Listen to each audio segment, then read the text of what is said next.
suspect! Coming to get you, Bobber.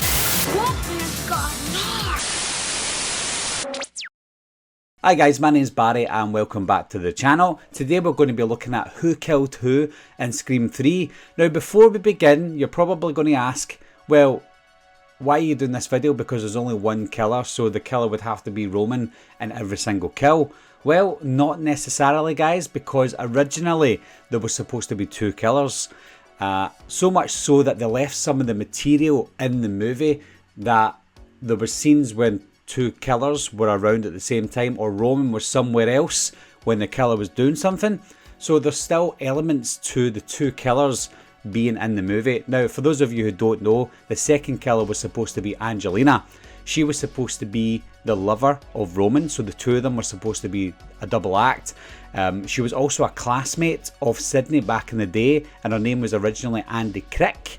So she had a bit of a history with Sydney Prescott, but that all got scrapped. There was even supposed to be a death scene for Angelina, and she was supposed to die in the same manner as Stu died in Scream 1. Before we get into the victims, we'll talk about some of the scenes where two killers were prominent. There is a scene where Roman gets taken away by the police to get questioned, and at the same time, the exact same time, Sydney gets a phone call from someone at her crisis centre, or she thinks it's a crisis centre, but it's actually, in actual fact, it's her home phone that gets dialed. So that's getting called at the same time Roman is getting taken away for questioning. Now Roman doesn't get a phone call because he's not in jail, he's just getting taken away for questioning. So at the same time there's two killers around. Now we do find out that Dewey has Sydney's phone number in his phone, and there's only a select few people that can get access to Dewey's phone, and that's most of the people that's on set. Angelina is also on set. Dewey also mentions that 2 months ago a woman phoned Woodsboro police station and asked for information on Sydney Prescott for the movie.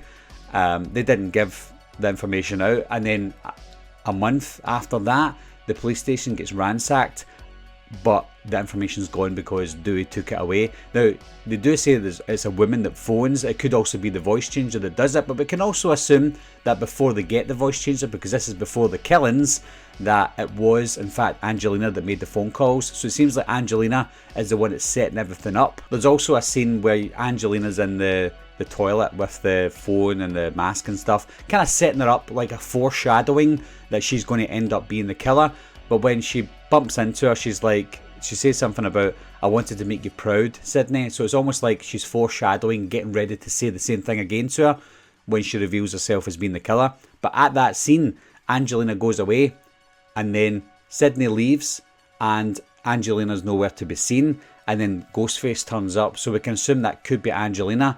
But when Sydney goes upstairs into one of the sets, there's another person lying down pretending to be Sydney's mother. Now it could be Sydney's imagination, but we see near the end that the same thing happens again with the police sheet that Roman's wearing. So it's almost like Roman is upstairs wearing the ghost sheet, or the police sheet, pretending to be her mother, whereas the other killer was still downstairs and couldn't make it up at the time. But then it turns out Angelina at the end of that scene is downstairs. So we can assume that Angelina was downstairs while Roman was upstairs. So with all that being said guys, let's start with victim number 1 and victim number 2. Victim number 1 and 2 is Christine and Cotton. So we've got Cotton and his girlfriend Christine.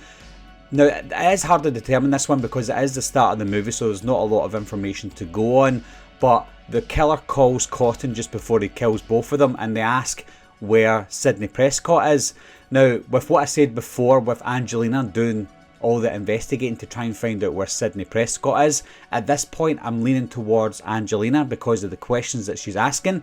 But that's all I can go on at that point. Later on though, you get more information. You've got Roman talking about Cotton Weary. He said, ex-con with a trashy talk show. Alright, an ex-con with a trashy talk show, he must have pissed people off every day. Now that could mean that Roman already knows who Cotton Weary is and doesn't really like him. Obviously he does know who he is because he's playing a bit part in his movie Stab 3. That's the only information I can see that maybe Roman was the one that wanted to kill him. But then something happens later on when you see the gang talking, or the cast of Stab 3, and somebody says, what if the killer is Sydney Prescott?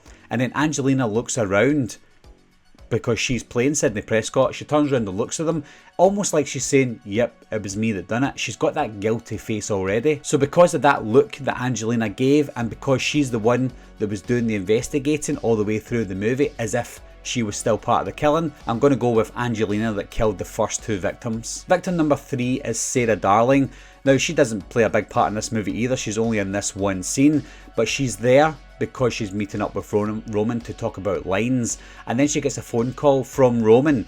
Now, we can assume that it's Roman at this point, but we can also assume that it could be Angelina making a phone call in Roman's voice, because at this point the audience is led to believe that whoever's calling anyone could be anyone. So when we hear Roman's voice, we as an audience would say, well, it can't be Roman because they're putting on Roman's voice, but it could genuinely just be Roman anyway. Later on, the cops confirmed that Roman did want to meet Sarah there, so he led Sarah to that place. It also doesn't confirm that it's Roman, but it's looking more likely that it could be Roman. Now, Roman could be pulling a Billy in this one that Billy did in Scream 1. He could be calling Sarah, he could be setting himself up to be the killer so that he can easily give an excuse as to why he's not the killer. Then that would rubbish off any claims that he would be the killer later on in the movie. Although this killer could be anyone, because all the information leads to Roman, I'm going to go with Roman being the killer for victim 3. Victim number 4 is Steve.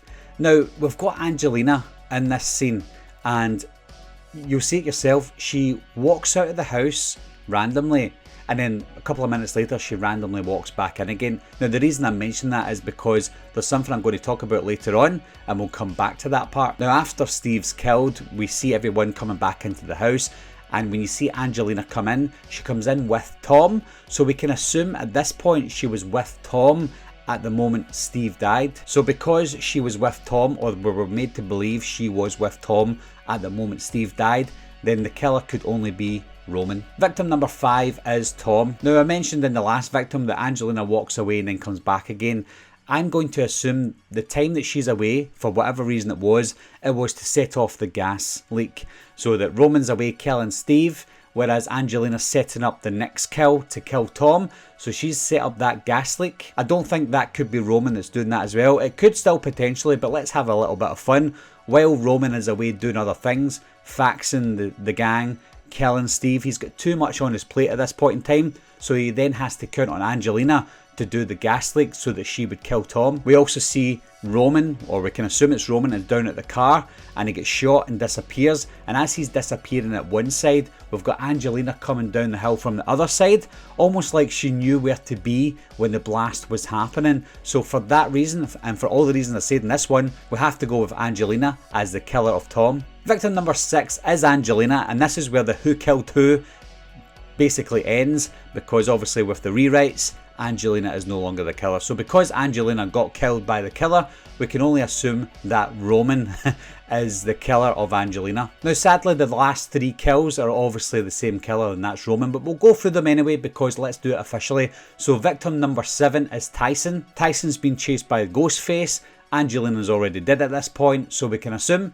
that Roman is the killer. Victim number 8 is Jennifer. She's behind the mirrors. The Ghostface killer is coming while Angelina is already dead, so the killer is Roman. Victim number 9 is Milton, and Ghostface already has his mask off to reveal Roman as the killer. So theoretically, guys, we've got Roman with 6 kills and Angelina with just 3 kills. So the winner for Scream 3 is Roman. So that's it, guys. This is a bit of a fun episode with who killed who, because officially there's only one killer. But let me know what you think, guys. Did you even know that Angelina was supposed to be the killer? And when you were watching it, did you have an inclination that it was written as there being 2 killers? Anyway, guys, leave your comments down below. Let me know who you think killed everyone, if Angelina was one of the killers. And as always, I'll talk to you soon. Bye bye.